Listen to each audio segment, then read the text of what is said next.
Bismillahirrahmanirrahim. Alhamdulillahi Rabbil Alamin.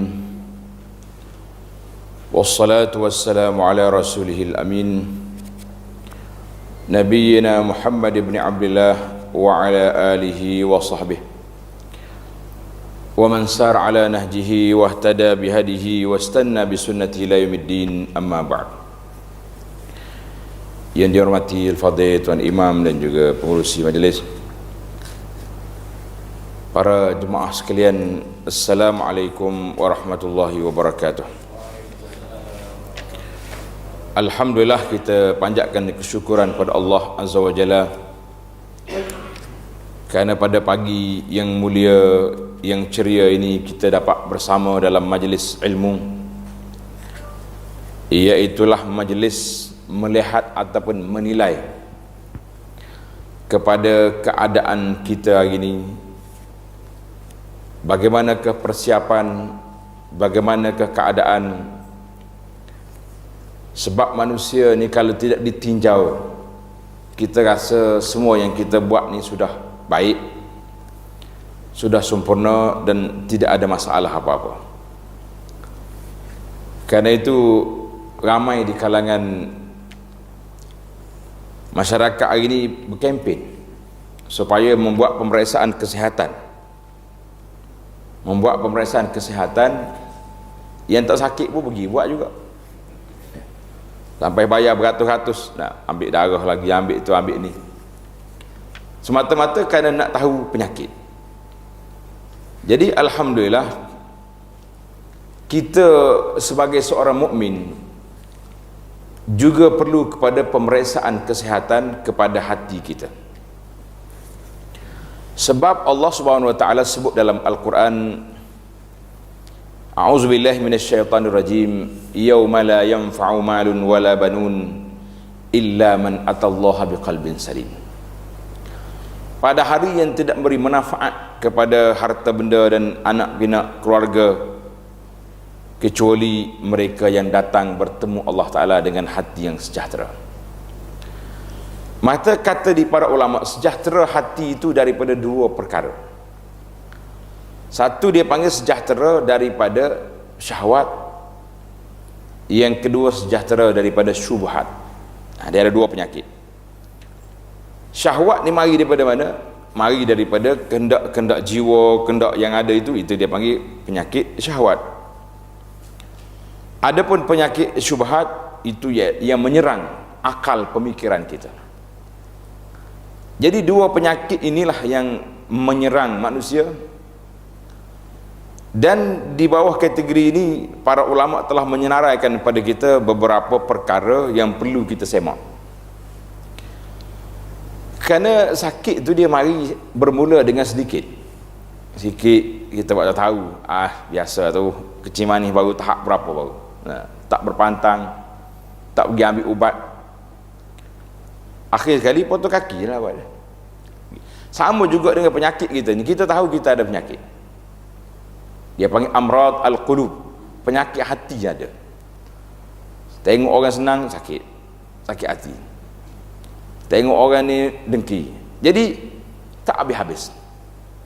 Maka kalau penyakit itu tidak diubati, dia akan bawa kepada kematian. Maksudnya mati hati, dia tidak akan rasa apa-apa lagi. Jadi yang kita bimbang hari ini ialah mati hati kita ni daripada rasa bertanggungjawab, mati hati kita tentang perkara-perkara yang menjadi kewajipan kita terhadap Allah Azza wa Jalla, ataupun kita tak rasa apa-apa. Sama ada kita buat yang Allah Ta'ala suruh ataupun kita buat yang Allah Ta'ala larang, kita tidak terasa bersalah. Itu dia panggil suatu perkara yang perlu kita ambil perhatian. Jadi di antara penyakit yang pertama, di bawah kategori penyakit syahwat, ini penyakit Allah Ta'ala sebut dalam Al-Quran, surah Ali Imran ayat 14. Tuan-tuan tanda ni, surah Ali Imran ayat 14. A'udzubillahi minasyaitonirrajim. زين للناس حب الشهوات من النساء والبنين والقناطير المقنطرة من الذهب والفضة والخيل المسومة والأنعام والحرث ذلك متاع الحياة الدنيا والله عنده حسن المآب. Ijib ayat, dia panggil ayat dunia, diperhiaskan bagi manusia itu suka kepada syahwat, sayang kepada isteri, anak-anak, harta benda daripada emas dengan perak. Hari ni duit lah, emas dengan perak ni barang-barang. Kenderaan yang baik, iaitulah kuda yang baik. Kita zaman kita ni kereta, dan hayawan-hayawan ternakan dan juga tanaman. Mana lengkap lah. Manusia ni duduk situ ya, dia duduk di kebun, duduk di hayawan, duduk di emas dengan perak, duduk dia, itu dia panggil zalika mata'ul hayatid dunya. Itu adalah merupakan mata benda dunia. Wallahu indahu husnul ma'ab. Allah Ta'ala di sinilah tempat, sebaik-baik tempat kembali. Jadi kalau kita tengok kepada ayat ini, maka disambung dengan satu riwayat daripada Abi Barzah, innama akhsha alaikum syahawatil ghayy fi butunikum, sesungguhnya aku takut menimpa ke atas kamu syahwat yang mengganggu dalam perut kamu. Duk kira nak makan, duk kira nak tu nak ni. Wa furujikum, dan juga faraj. Ini dipanggil syahwat. Wa mudillatil hawa, dan perkara yang menyesatkan kerana mengikut hawa nafsu. Ini dia panggil syubhat. Mana perkara-perkara yang boleh memesongkan pemikiran kita terhadap Allah Azza wa Jalla. Hadis ini riwayat oleh Imam Ahmad dan lain-lain. Jadi apabila kita senaraikan, dua penyakit sudah ada. Cuma di dalam nota yang saya bawa ni ada beberapa penyakit. Kita cuba tengoklah secara perintah lalu. Kalau nak ambil semua memang tak sempat masa, tetapi kata orang, daripada tak dengar semua, baik dengar sebahagian. Itu di antara menarik. Yang pertama dipanggil syahwat hubbud dunya, sebagai dalam ayat tadi, zuyyina linnasi hubbus syahawat. Jadi yang pertama sekali iaitulah syahwat, keinginan, cinta kepada dunia dan nak mengumpul harta. Biasa dia dua kaitan. Nak ke dunia, dia pergi ke harta. Sebab dunia ni kena ada barang-barang. Ini adalah merupakan syahwat yang pertama yang telah diberi peringatan oleh Nabi SAW terhadap kepada umatnya. Dalam hadis yang sahih Nabi kita bersabda, innad dunya khadiratun hulwatun. Nabi kata dunia ini hijau manis. Sedap nampak tak? Kita dengar puasa semangat. Wa innallaha mustakhlifakum fiha.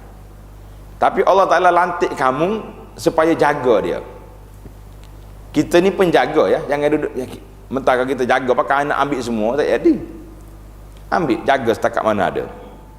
Fayanzuru kaifa ta'malun fattaqud dunya wattaqun nisa. Maka tengoklah bagaimana kamu nak kerja, nak lakukan pada dunia ini. Maka Nabi sebut fattaqud dunya, takutlah kamu terhadap fitnah dunia. Dan hadis ini riwayat oleh Imam Muslim.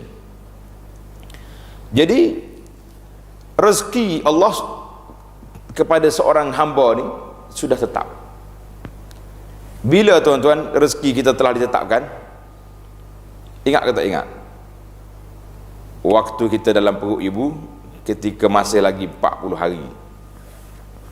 Dia panggil hadis yang panjang tentang kejadian manusia. Kalau tengok dalam kitab hadis 40 tu awal lagi, ditulis hadis kejadian manusia. Jadi di situ telah ditulis ajalnya bila mati, rezekinya sudah tulis. Yang kita bimbangnya syaqiyun am sa'id, orang ni baik, orang ni tak baik, sudah juga ditulis. Cuma kita tak tahu, tak payah nak kata kalau kita ni tak payah buat apalah, pakai tunggu, muka Tuhan dah tulis. Jadi kita tahu ke yang ditulis tu apa? Kalau tak tahu, maka kita kena berusaha untuk mendapat yang terbaik. Nah, itu dia bagi. Rezeki sudah tetap. Karena itulah Nabi SAW dalam hadis bersabda, aku tidak bimbang kamu ni fakir, sebab setiap orang itu sudah ada rezeki. Cuma kefakiran itu mungkin ada beberapa faktor yang tersendiri. Tetapi kata Nabi SAW, wallahi mal faqra akhsha alaikum. Nabi kata, demi Allah, bukanlah kefakiran yang aku takut menimpa kamu. Sebab Nabi tahu Allah Ta'ala bagi dah mukjizat kepada Nabi SAW. Kita ni akan hidup di antara masa yang begitu orang panggil hebat, macam zaman kita hari ni. Rezeki sangat banyak, melimpah ruah rezeki. Kadang-kadang kita nampak macam orang ni buat dah tak hirau dengan rezeki yang Allah Ta'ala beri. Tanah kita luas, tapi tak pergi tanam pokok-pokok. Jadi punca rezeki tu ada. Orang hari ni dia lebih suka naik basikal daripada menyangkut tanah. Kalau kata nak sihat tu berbadan, menyangkut ni sihat tak sihat? Tanya orang lama-lama, dia jawab selalu sihat. Dia tanya orang baru ni tak sihat, dia tak naik basikal sihat. Dia tak boleh apa-apa tu. Semalam kita tengok orang Kayuh kuat. Kata berapa jauh pergi? Tak jauh, dia tu dekat-dekat 50 kilo. 50 kilo pergi. Kata rumah dengan masjid berapa langkah? Dia kata tanya lagu ni berat selalu. Rumah dengan masjid kadang-kadang 50 langkah ya, tak sampai. Kayuh 50 kilo boleh pergi. Tengok permainan dunia. Ini masalah kita. Nabi bersumpah, wallahi mal faqra akhsha alaikum. Nabi kata, wallahi aku tidak takut kefakiran menimpa ke atas kamu, walakin akhsha an tubsata alaikumud dunya kama busitat ala man kana qablakum. Tapi yang aku bimbangnya, takut dibentang, dibuka kepada kamu pintu dunia. Hari ni tuan-tuan, kalau kita duk tengok perkembangan dunia hari ni, manusia banyak duit ke tidak? Banyak sekali. Orang muda-muda pakai kereta-kereta besar, bangga tu, letak gambar hari-hari, dia update dalam Facebook dia tu tak? Hari ni boleh 10,000, esok 10,000. Tapi kalau kita tanya, perniagaan apa? Dia pun tak tahu dia niaga apa. Dia berniaga ke alam maya entah benda apa. Halal ke haram pun dia duk main mikir, jangan duk fikir, ambil dulu. Ini panggil Nabi kata, yang aku bimbang dibuka pada kamu pintu dunia, masuk. Kama busitat ala man kana qablakum, sebagaimana telah dibuka ke atas orang-orang dulu daripada kamu. Orang dulu pada kita dapat dah. Fatanafasuha kama tanafasuha. Ini bimbang. Jadi kamu berlomba, berebut nak ambil dunia ni sebagaimana orang dulu nak ambil dunia. Fatuhlikakum kama ahlakatuhum, maka dunia akan membinasakan kamu sebagaimana mereka juga telah dibinasakan oleh dunia.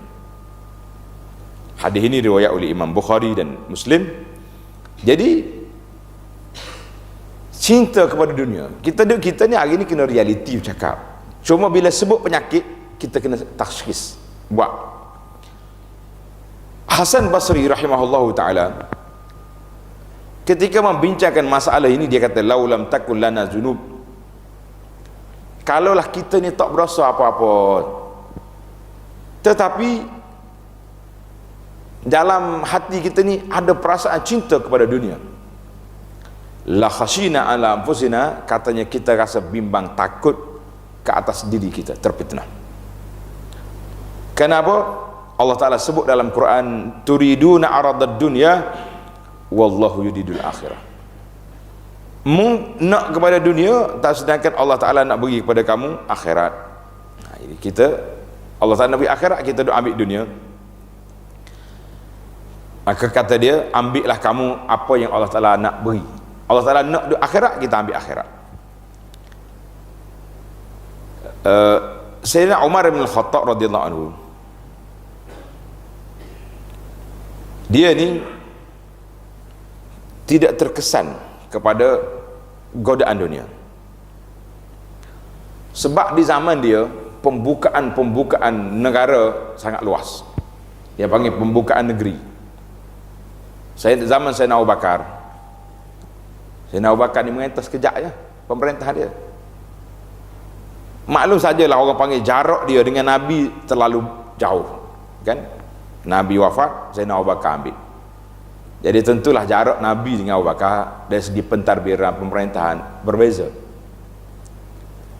Jadi Sayyidina Abu Bakar duk sibuk dengan menyusun balik keadaan manusia yang ada ni supaya stabil, orang boleh terima ini manusia biasa, bukan Nabi, tak ada wahyu. Sedikit ada kumpulan yang tak nak bayar zakat, nak settle yang tu dulu. Puak-puak Musailamah pula, geng-geng yang mengaku jadi Nabi pun ada juga. Dia kata Nabi tu tak ada, dah kita pula jadi Nabi. Jadi Sayyidina Abu Bakar dia tak dapat nak pergi jauh. Masa dia pendek dan dia sibuk dengan menyusun balik, menenang kembali keadaan. Tapi zaman Sayyidina Umar radhiyallahu anhu, dia telah dapat pergi ke Syam, pergi ke negeri-negeri mana zaman dia zaman begitu banyak. Apa yang jadi? Jadi Umar telah dibawa harta mari daripada negara lain. Dia kata harta peninggalan Kisra. Kisra ni raja Parsi. Hebatlah zaman tu, empire besar ada dunia gitu, Parsi dengan Rom, kan? Maka mari cantik letak sini. Sayyidina Umar tudung. Dia panggil orang, "Ta'al, mari." Orang-orang Madinah mari berkumpul sini.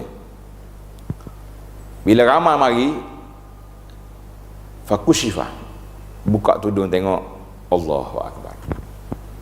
Berkelip, oh ni mah, oh ni mana segala perhiasan semua ada belakang. Apa nak jadi tuan-tuan? Fabaka Umar. Sayyidina Umar menangis. Kalau kita kata dia tak ada, dia main yahoo happy macam budak-budak, tak ada lah. Tengok yang harta dia menangis Sayyidina Umar radhiyallahu.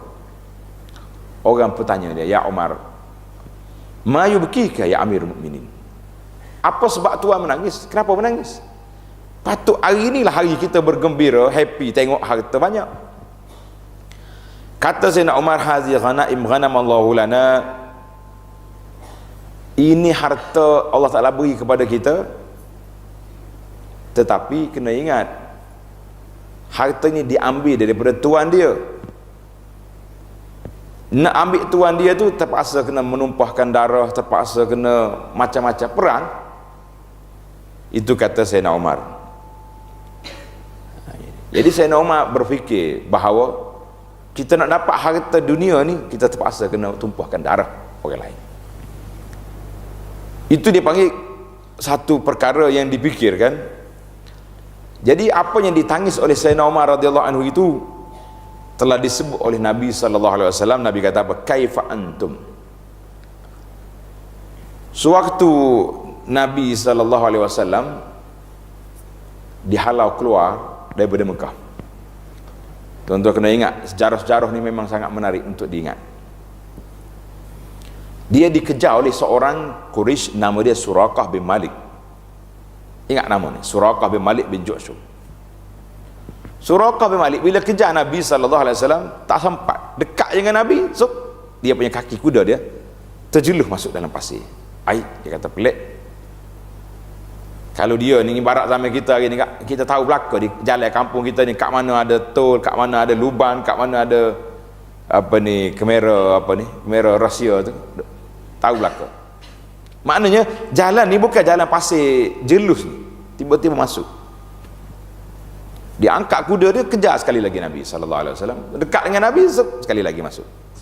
Oh, dia kata ini bukan manusia biasa. Cepat dia boleh, di mana dia cepat tangkap. Dia kata Muhammad ni bukan manusia biasa. Dia panggil, "Ya Muhammad, halumma." "Ya Muhammad, tunggu." Nabi bila orang panggil, Nabi berhenti sallallahu alaihi wasallam. Sayyidina Abu Bakar kata, "Orang nak kejar kita tu." Nabi kata, "Tak apa." Bila berhenti, dia jumpa dengan Nabi sallallahu alaihi wasallam. Dia suruh Nabi tulis surat bahawa Suraqah ini aman sekiranya Islam menang nanti. Subhanallah. Pasal dia dah nampak dah Nabi pergi dalam keadaan yang begitu ajaib. Maknanya bukan lari ni, pergi kerana apa? Kerana mengambil langkah, mesti dia akan balik semula. Jadi Suraqah pitah awal lagi, dia kata tulis surat. Akhir sekali Nabi kata, tanya kepada dia, "Kaifa antum iza futihat alaikum khazainur rum?" Bagaimana perasaan kamu kalau dipakaikan kepada kamu gelang yang dipakai oleh Kisra? Kisra tu raja Parsi masa tu. Suraqah pun terkejut. Kisra Anusyirwan, dia nak pastikan Kisra tu ke? Kisra raja tu, ya. Ini. Jadi zaman Sayyidina Umar berlaku benda ni. Maka Nabi sallallahu alaihi wasallam kata apa?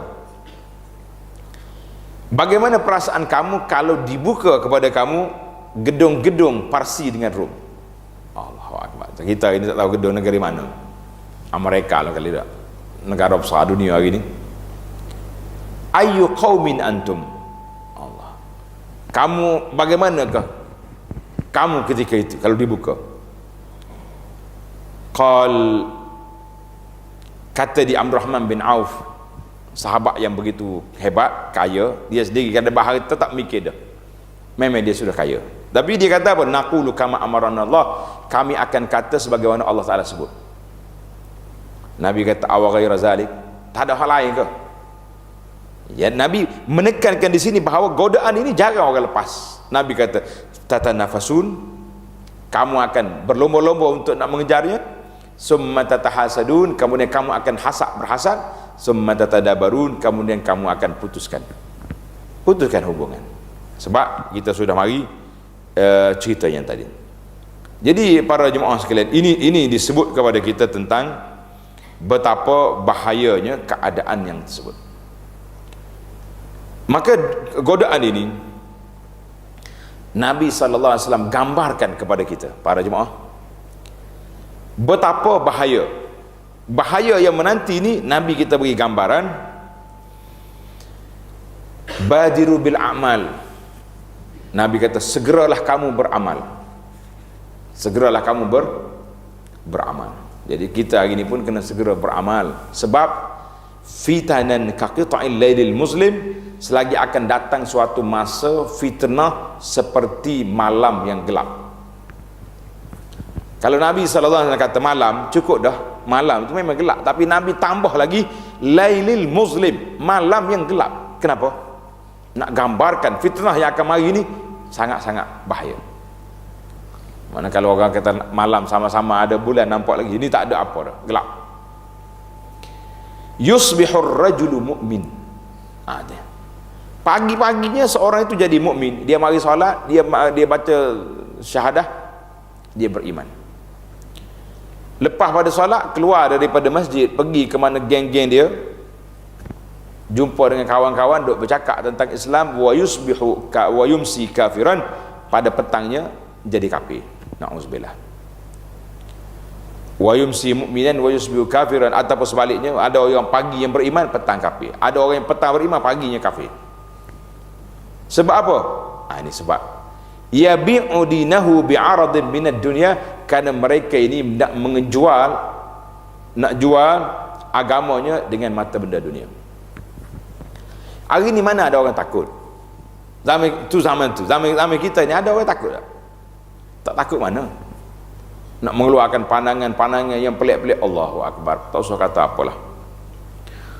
Ini bila mari fitnah kartun. Siapa ada cerita fitnah kartun sini? Dia panggil Pokemon. Pokemon orang tua-tua tak jumpa lah. Tapi kalau anak-anak kita jangan main. Kalau tengok duduk bawa telefon, kejar sana sini tu, tangkap dia. Jangan tangkap Pokemon, tangkap dia. Tangkap anak tu. Dia sudah masuk, dia sudah dirasuk oleh syaitan kartun. Ini bukan. Jadi bila mari fitnah ni, saya kata betul-betul yang Masya Allah, tabarakallah, Allah nak gambarkan bagaimana kalau Dajjal mari esok. Dajjal mari esok tak lekat nak pegang orang. Dajjal ni bila sampai Madinah, dia tak boleh masuk dalam bandar Madinah, dalam tanah haram Madinah tak boleh masuk, sebab telah dikawal oleh para malaikat kawal. Yahrusun, semua pintu masuk Madinah malaikat jaga. Tapi dia naik atas bukit di Jurf, dekat dengan pinggir bandar tu, dia goncang, geregu dengan kaki dia. Kata Nabi SAW, ketika itu orang dalam Madinah, Dajjal tak boleh masuk, orang dalam tu keluar. Orang-orang munafik, orang-orang yang tidak mantap imannya, na'udzubillah, akan lagi pergi ke Dajjal. Maknanya tak boleh nak pegang. Sehingga Nabi sebut dalam hadis, seorang laki-laki tu kena kurung anak-anak perempuan isteri dia supaya tidak terpengaruh dengan Dajjal. Kurung dalam rumah, jangan bagi keluar. Kalau bagi keluar mungkin terperangkap pergi juga. Nah, ini dikata. Jadi gambaran begini, bila kita tengok marinya fitnah benda-benda lagi ni, fitnah kata ni, subhanallah, manusia jadi tidak berakhlak, tidak beradab, macam-macam, banyak lagi tidak. Bila sahabat kita Mufti Hafizahullah letak nasihat ya situnya, oh nyepakat kutub, Masya Allah, tabarakallah, macam tak ada harga, macam kawan ni tak lulus ngaji pasti pun lagi, dia punya standard harga tak ada. Saya pun ambil share juga di Facebook saya, tumpang sekali dengan kita kena ustaz kepala lutut lah, macam-macam dia bagi, dia tak ada otak. Jadi dia tu ada otak tu, duduk kejar ke benda yang tak ada faedah tu ada otak. Subhanallah, itu kita kata kecelaruan. Jadi Nabi bagi gambaran yang begini, sama ada fitnah dunia itu dalam bentuk harta benda atau fitnah yang melara akan begini, cukup bahaya. Jadi penyakit inilah yang menyerang hati kita para jemaah sekalian, yang sangat kita takut. Nabi kata pagi manusia kafir, petang beriman, sebab kecelaruan yang terlalu besar. Jadi sehingga dia tak boleh nak fikir, tak boleh nak apa ni, Allah tak boleh nak fikir macam mana dia punya keadaan. Hadis ini juga diriwayat oleh Imam Muslim. Sayyidina Umar bin Abdul Aziz rahimahullah wa radhiya anhu, seorang khalifah. Umar bin Abdul Aziz ini pemerintahan dia 2 tahun lebih saja, tapi ajaib tuan-tuan, tak ada orang boleh terima zakat. Zaman dia, keadilan Allah Ta'ala beri pada dia, tak ada orang boleh terima zakat, semuanya senang berlaku. Pasal apa?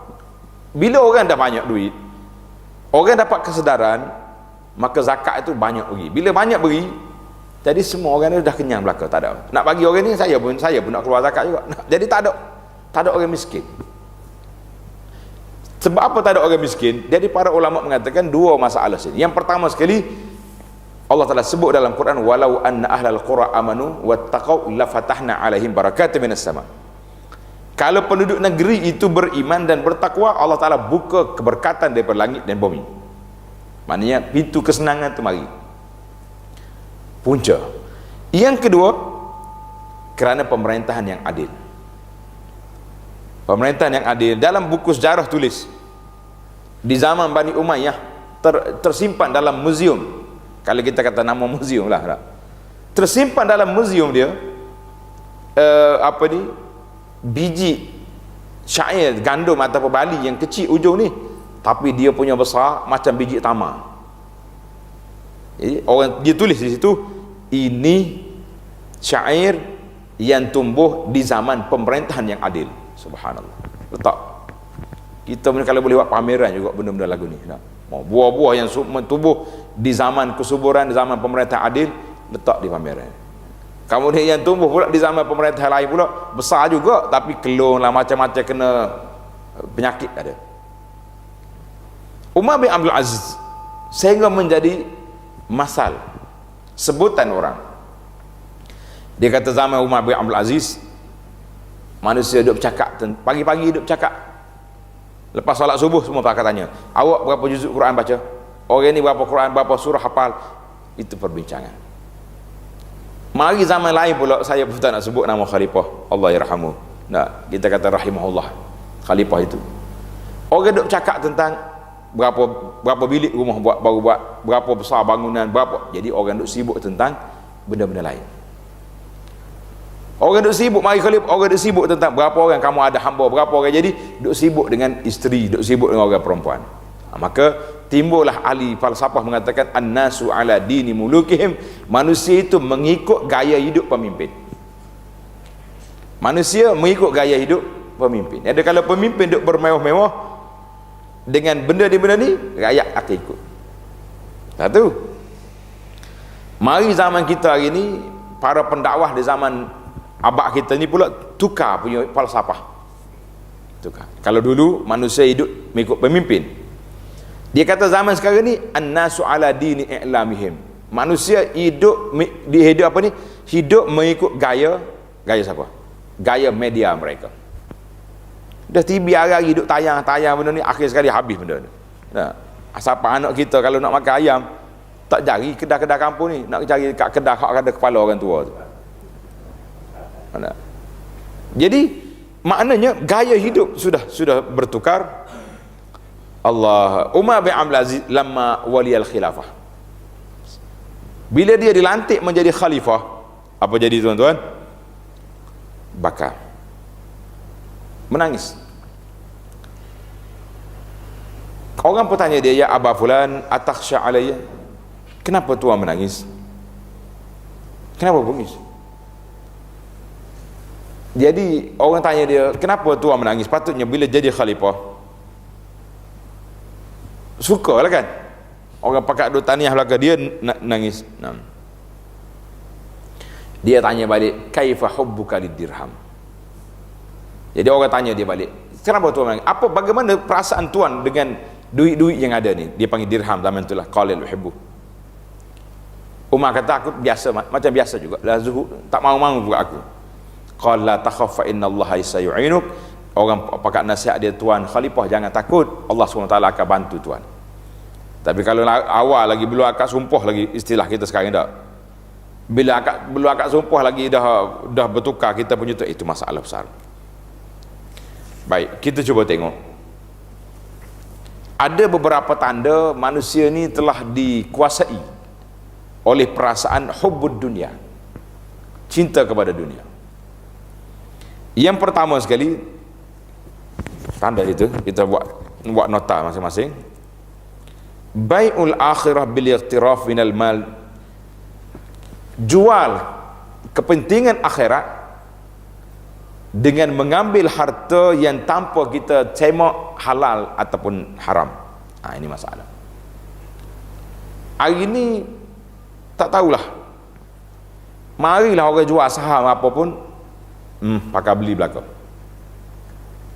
Cuma bagi saya, perkembangan yang berlaku dalam negara, dan kita nampak masyarakat umat ini sendiri masih lagi nak kepada Islam.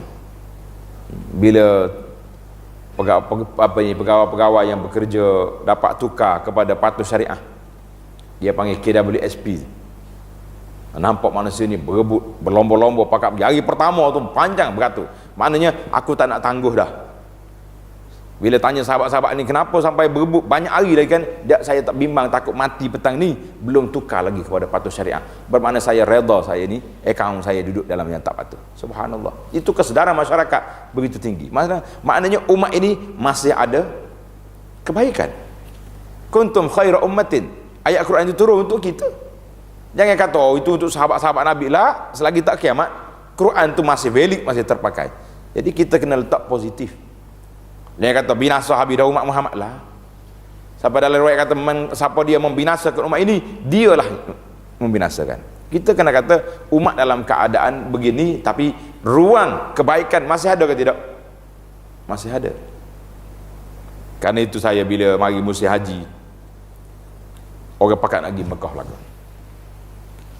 Kita pun uzur pun rasa nak pergi juga Mekah. Tapi dia panggil kota petugas lain lah.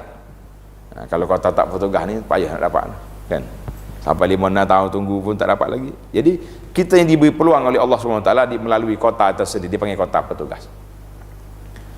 Apa yang saya nak sebut di sini iaitulah manusia tu masih lagi dalam kebaikan. Bila dia nak pergi ke Mekah, sanggup meninggalkan tambah-tambah yang muda-muda, anak kecil-kecil, Allah hari-hari duduk nalipur anak Mekah juga, dah mengalir air mata kat lobi hotel tu, duk ingat kanak. Tapi nak pergi juga, tinggal dengan siapa, dengan nenek lah, macam-macam tinggal. Yang penting ada perjuangan dia. Dan bila orang ni tercuik hati dia untuk nak pergi di atas dasar nak menunaikan tanggungjawab dia kepada Allah Azza wa Jalla, maka saya letakkan positifnya masyarakat. Karena itulah kita pergi untuk nak mendidik supaya mengerjakan haji ini, biarlah mereka mendapat haji mabrur, kerana di bawah kategori itu manusia ini masih lagi duduk di bawah rahmat Allah Azza wa Jalla. Rahmat Allah. Jangan kita tutup pintu rahmat Allah SWT. Kata manusia hari ini rusak binasa dah, tak elak. Nabi kita larang daripada kita kata binasa habis umat ini, sebab siapa dia kata lagi tu, dialah yang membinasakan. Cuma ada yang binasa, cuma jangan kita yang jatuh hukum. Nabi kata apa dalam hadis ni? La ya'tiyanna 'alan nasi zamanun la yubalil mar'u mimma akhazal mal. Allah. Selagi akan satu masa zaman manusia tidak peduli dari mana dia dapat harta. Yang pentingnya masuk. Amin halalin amin haram. Hadis ini riwayat oleh Imam Bukhari rahimahullah taala daripada Abu Hurairah. Jadi kata di para ulama yang menulis hadis ini mengatakan bihadza zaman itu, zaman yang Nabi kata layati akan datang itu sampai dah zaman kita hari ni. Ini penulis ni bukan zaman kita ni, beratus tahun lepas ia mengatakan zaman dia sampai dah. Saya pernah baca kenyataan Imam Al-Ghazali rahimahullahu taala. Imam Al-Ghazali ni mati tahun berapa? Kita kena ingat imam besar-besar ni. Imam Syafi'i mati tahun 204. Imam Ghazali mati tahun 505. Itu sejarah. Kena buat. Sekali-sekala kena ada juga kertas-kertas tulisan. Imam Ghazali tahun 505, maknanya baru permulaan kurun yang ke-6. Dia kata di zaman dia ni sudah berlaku kerusakan banyak dalam masyarakat. Lepas tu kita yang kurun 14, kurun 15 ni kita nak kata baik. Kerusakan itu berterusan berlaku, tetapi kebaikan itu masih lagi wujud. Itu yang pertama, tanda hubbud dunia. Yang kedua, al-hasad. Kalau ada sifat dengki, hasad kepada orang, itu berpunca mari daripada mana? Mari daripada hubbud dunia. Tengok orang dapat harta, tengok orang dapat pangkat, tengok orang dapat kebaikan, hati kita ni mendidih, gelegak kata orang, panasnya, sakit hatinya kita, sebab tidak reda dengan apa yang Allah rezekikan kepada dia. Itu dia panggil, kalau selalu siapa perasaan ini adalah hati, hasad ini, itu tanda orang itu hubbud dunia. Ini kita rasa hari takut hari ni. Kita tengok orang senang, mari tak mari perasaan hasad. Allah, dia tu boleh pula bercakap. Kalau kadang bercakap tu dalam masjid tu. Nah. Dalam hadis Nabi kata apa? Wala yajtami'ani fi qalbi 'abdin al-iman wal hasad. Tidak terkumpul dalam hati seorang mukmin dua sifat. Sifat yang pertama iman, sifat yang kedua hasad.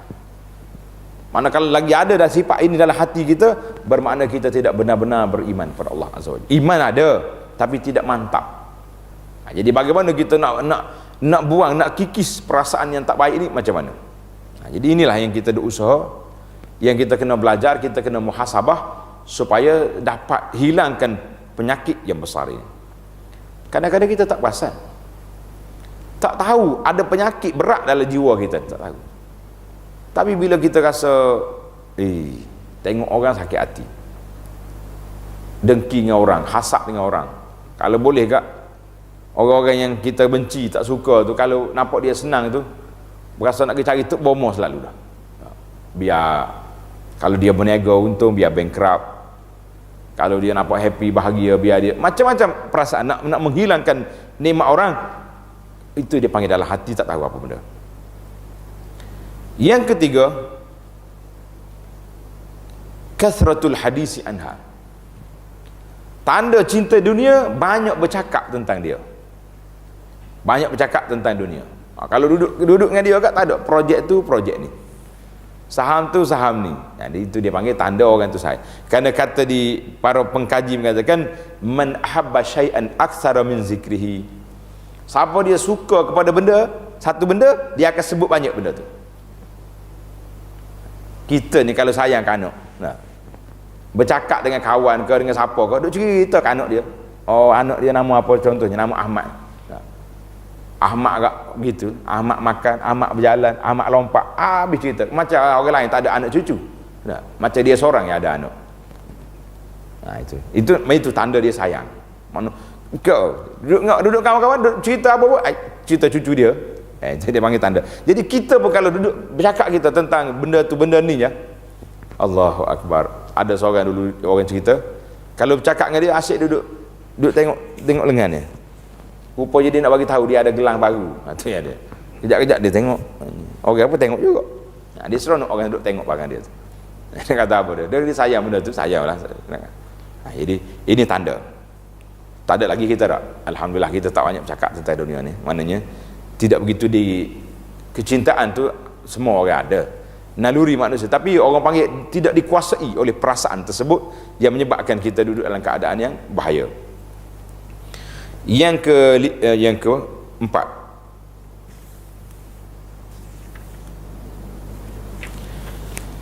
keempat, alamat hubbud dunya yang keempat, al-mughala fil ihtimam bi tarfihin nafs. Melampau sangat duduk mengambil kira tentang penampilan diri. Ini mak itu masuk juga. Kalau makanan tu nak makan standard lah. Ada main nasi bukuh ni tak main dia tu. Kita ni nasi hari sekarang ni kalau pelajar-pelajar ni panggil nasi bajet. Tak jumpa orang tu. Ini masalah. Jadi penampilan kita, pakaian agak masya-Allah tabarakallah. Nak comel-comel saja. Beg dia saja pun orang panggil penuh almari dah. Sampai mereka nak boleh keluar zakat. Cuma tak tahu berapa zakat beg ni. Mungkin tak ada nisab zakat kan.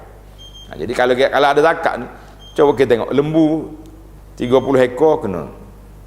Kambing ada berapa dia punya nisab zakat? 40 ekor. Jadi beg kita kalau ada 40 kena zakat dah tu. Mana banyaknya cerita ibarat katanya. Jadi dia kata ustaz jangan duk marah, ini dia tengok baju. Baju warna merah tak kena pakai bawa beg warna biru. Jadi tak boleh. Jadi terlalu tidak salah itu naluri mas, tapi terlalu ihtimam, mengambil berat sangat dengan benda-benda ni, itu pun satu penyakit juga. Itu dia panggil tanda cinta dunia. Allahu Akbar. Nabi SAW ketika hantar Muaz pergi jadi gubernur ke Yaman, Nabi kata iyyaka wat tan'im, aku bagi peringatan kamu jangan terlalu banyak menggunakan nikmat dunia ni, jangan. Dah jadi ketua banyaklah bendanya. Fa inna ibadallah laisu bil mutana'imin, orang hamba-hamba Allah Taala ni tidaklah terlalu bernikmat sangat dalam hidup dia ni, tidak. Jadi Nabi kita sallallahu alaihi wasallam suruh kita berpada-pada ambil benda-benda yang munasabah, yang sesuai dengan kita. Maka kata Nabi sallallahu alaihi wasallam, innama yakfika min jam'il mal khadim wa markab fi sabilillah. Cukuplah kita kumpul dunia ni dengan ada khadam, mana ada pembantu kita ni, dan ada kenderaan untuk kita pergi berperang fi sabilillah. Cuma kata dia Yahya bin Muaz, seorang ulama, dia kata apa?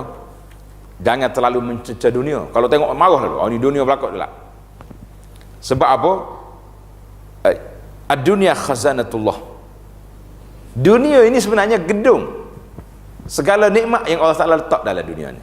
Jadi jangan kita apa? Sebab apa? Semua benda atas dunia ni, batu, kayu, pokok, duk bertasbih pada Allah Azza wa Jalla.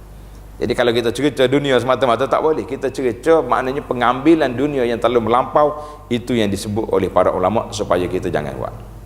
Jadi baiklah, timbul lagi soalan, habis nak buat macam mana? Pakai lari duduk dalam petapa dalam gua dah gini tak? Lah, para ulama mengatakan tidak syarat supaya kita selamat daripada godaan dunia ni kita lari, bawa diri pergi duduk dalam gua betapa sana sini, tidak. Tetapi yang kita naknya iaitulah merealisasikan perasaan zuhud dalam hati. Zuhud itu makna apa? Banyak pula huraian kan.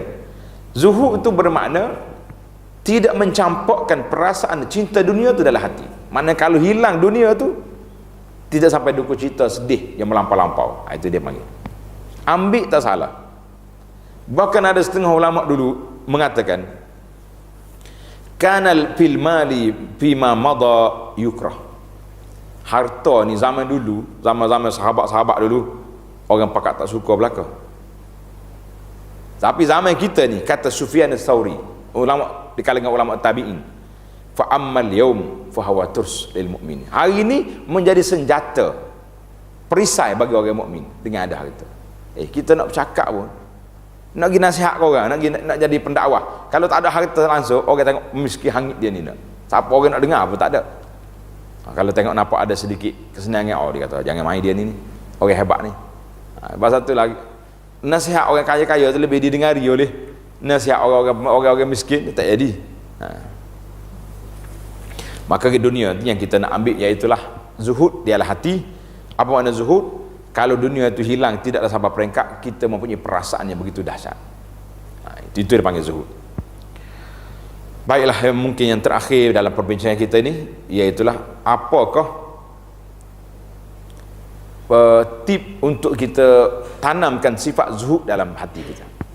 Kita tahu dah, mengambil dunia yang terlalu dahsyat itu berat, meninggalkan dunia terus pun tak boleh juga. Tapi yang kita nak imbang hidup kita ni, tawazun, iaitulah dengan meletakkan perasaan zuhud dalam hati.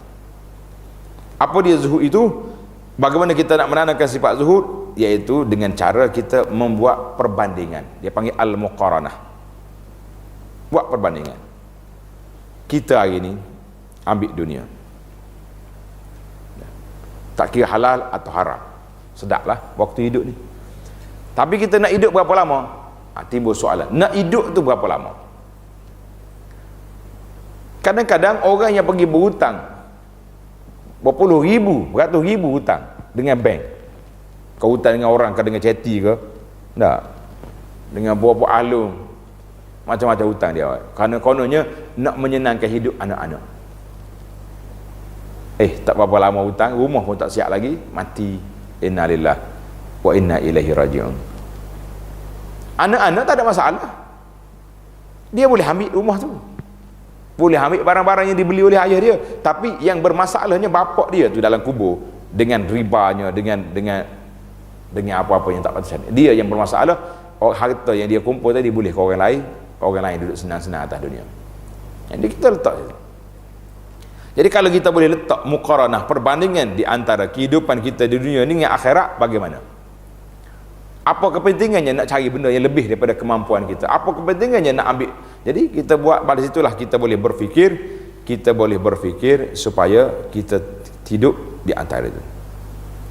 Allahu Akbar. Jadi banyaklah kalau kita ambil di kalangan ilmu para sahabat yang menunjukkan kepada kita betapa tingginya darjat di sisi Allah Azza wa Jalla. Jadi itu dipanggil penyakit yang pertama dalam kehidupan manusia, penyakit hubbud dunia. Cinta kepada dunia yang menyebabkan kita tumpul habis maklumat yang lain. Jadi itu sajalah tazkirah yang dapat saya jelaskan, saya sampaikan kepada para jemaah sekalian. Sekian. Assalamualaikum warahmatullahi wabarakatuh.